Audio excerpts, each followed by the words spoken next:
This is what I read in the news today. Homes over 100 crore in high demand in India. 25 sold last year, says report. Ultra luxury homes worth over 100 crore are seeing high demand in India, with sales reaching record levels in 2024. As Okay. per a JLL India report, 25 such homes with a combined value of 3,652 crore were sold last year. This marked a rise from previous years as 14 ultra luxury homes were sold in 2023 and 10 homes in 2022. What are your first thoughts? No, I have read about some of these homes. No house can be worth 100 crores. Yeah, So, what would be inside the house? I'm really trying to imagine I mean, here. bricks and cement and paint and tiles can't be 100 crores, right? And no matter how big of a house it is, let's assume this 100 crore house is definitely not a flat, it's a bungalow or a. Uh, Yeah, I would assume that it's in Mars, not on Earth, perhaps. that's over exaggeration. This is all happening in Earth, and most probably Yeah, in. let me just come back to reality and face it. This is actually happening in this world and it's happening in India. There are people with over 100 crore Yeah. who are able to afford these homes. This is specifically happening in Mumbai and Delhi NCR, like most cases, because the rich and affluent of India live here, they work here, and here only They the demand, work here, or they don't work here but they live here. they live They here. live They in live Mumbai. here and make others work, I believe. Yeah, that's what they earn here. They live here and they earn here Mm, from these cities, and that's why they want to be close to their jobs, I guess. They don't want to travel like huge distances. But coming back to what I was telling, what point I was trying to make, that bricks and mortar and cement can't be worth like 100 crores no matter how big of a house you construct. So I was reading up, some of these houses come up with butler service, or mm-hmm. like it will have like wine cellar which is stocked already with wine. Some of these houses have original Picasso paintings in their like That's common, interesting. in their common lobby. uh, they have helipads, they have their own private pools. So all That's of these, definitely a necessity that one should have in their homes. I mean, if you are spending 100 crores, maybe, but I think these are very wasteful things to do. Uh, but I'll come back to that. I'll come back to how this is wasteful. I'm just trying to explain like what all is getting, what all you are getting for this 100 crores. If you have the money for it, what all services or what all things you are getting for this 100 crores. I am able to relate with this price because even some of the decent homes in Mumbai or Delhi, NCR are more than 1 crore for the common public.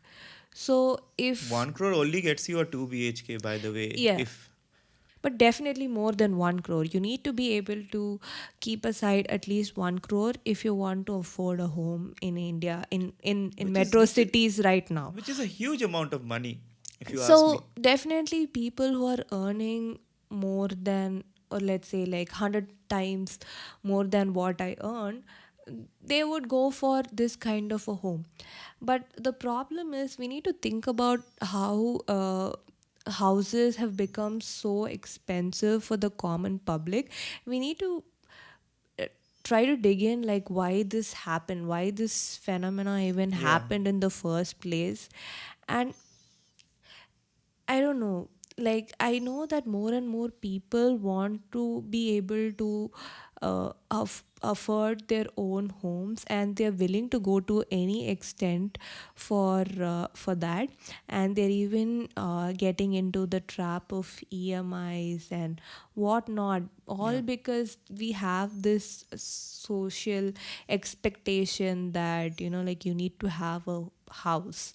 It's like a milestone that you need to achieve in your life, and that's why people chase houses. So that is one part of the society, and there's this other part which is goes and buys like 100 crore worth of property. If you want to discuss about the entire market, as we have read in the original article, that there were only 25 homes, 2500 Yes, crore homes yes, sold. yes. So in a population of a few billion, 25 Definitely. 25 is not even a number. Yeah, I want to talk more on the society Yeah, aspect of it, like how people are being made to feel that having a home is the ultimate goal that you need to have in I life. think the younger generation, most probably the Gen Z generation or even the millennials for that matter, don't attach their self-worth and prestige to owning Mm-hmm. a home anymore. It Yeah. used to be that one generation, the people, one generation before Yes. that, or few generations before that, used to feel that owning a house is a key milestone in your life. It's like Mm-hmm. a achievement of your life. It is something that has to be done. Like you get a decent education, you get a decent job, you get married, you buy a house, you get a car, all No, these. you need to have a house to get married. Like that's how the cycle Okay, I was. might have missed the order, but yeah, these were the Yeah. milestones they had. I think with the Gen Z and the millennial generation, that mindset has changed, Definitely, and because deservedly, I feel, because they want to be, they want some kind of freedom. They want the freedom to work today in Mumbai and tomorrow in Melbourne, and the next day somewhere else. yeah, having a house just ties you It down ties to you down one to that city. city. Yeah, it does.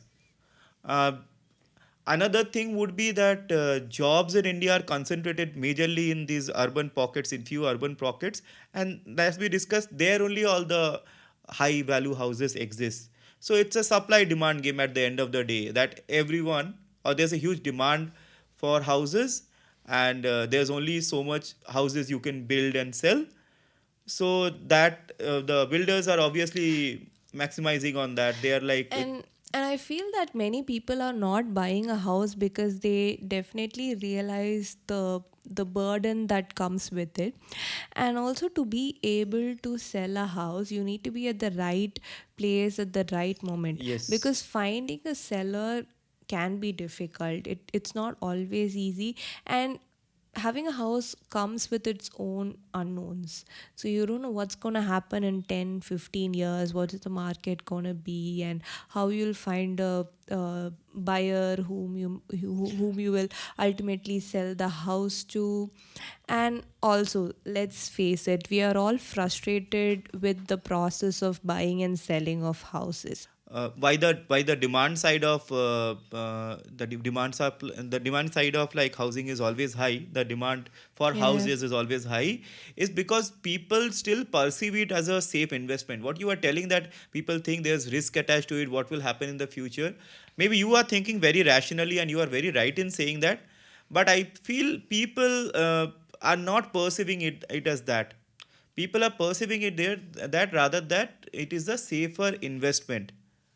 However, like I was mentioning, the Gen Zs and millennials, they are investing their money in mutual funds, and they want to, Yes, they, yes. Thinking of real estate as a safe investment is a very old but way of thinking. there is a huge population of people who still think that though. Gen Z and millennial doesn't define the entire And society. obviously our parents try to influence us to whatever extent possible. I guess some of us get influenced by that, but I think that's not a huge factor here. The biggest factor here is people look at real estate as still large chunk of people look at it as a very safe investment. Also, it is a very good way to part away with your unaccounted for funds, your black money. Hmm. Uh, so That's the we main purpose it's serving these days. So we all know, and it serves both ends. Okay, the builders also get benefited because the builders don't want to do all the compliances. They don't want to pay their capital gains taxes. None of that they want to do. Also, on the buyer side, if you see the stamp duty and all, the stamp duty, registration duty, all that is very high. So that also people don't want to pay. So it serves both of them. So like Yeah. generally it's a trend, you might know, and this is based on no official data, that there's a 60-40 divide. Like you show 60% of your property on documents, and 40% you do with your unaccounted for funds. That's what is happening right now. And since a property is like something which you can very easily transfer, and Mm-hmm. it doesn't really create any digital records in India as of now. it is looked out, and still it is perceived as a very safe way to like spend your black money, utilize your black money. That is Yeah. also, and that is also a major reason why these prices are getting inflated, because uh, I mean, like, I feel like as long as the black money exists in India, which is a huge problem in India, and as long as that is there, the prices of the houses that is going up at this alarming rate will keep on going up only. There's no stopping this. There's no bubble bursting happening here anytime soon. Additionally, all of the land that is getting developed, all of the buildings that are getting built, they're all being done by the same few conglomerates. These are huge companies, which means that these companies have huge bargaining power. So that also means that these property rates will always go up. Coupled with that, the median income of like Indians are going up, and the fact that like jobs are getting more and more concentrated in the few cities, all of these factors will only contribute into these housing prices just artificially getting inflated for the foreseeable future.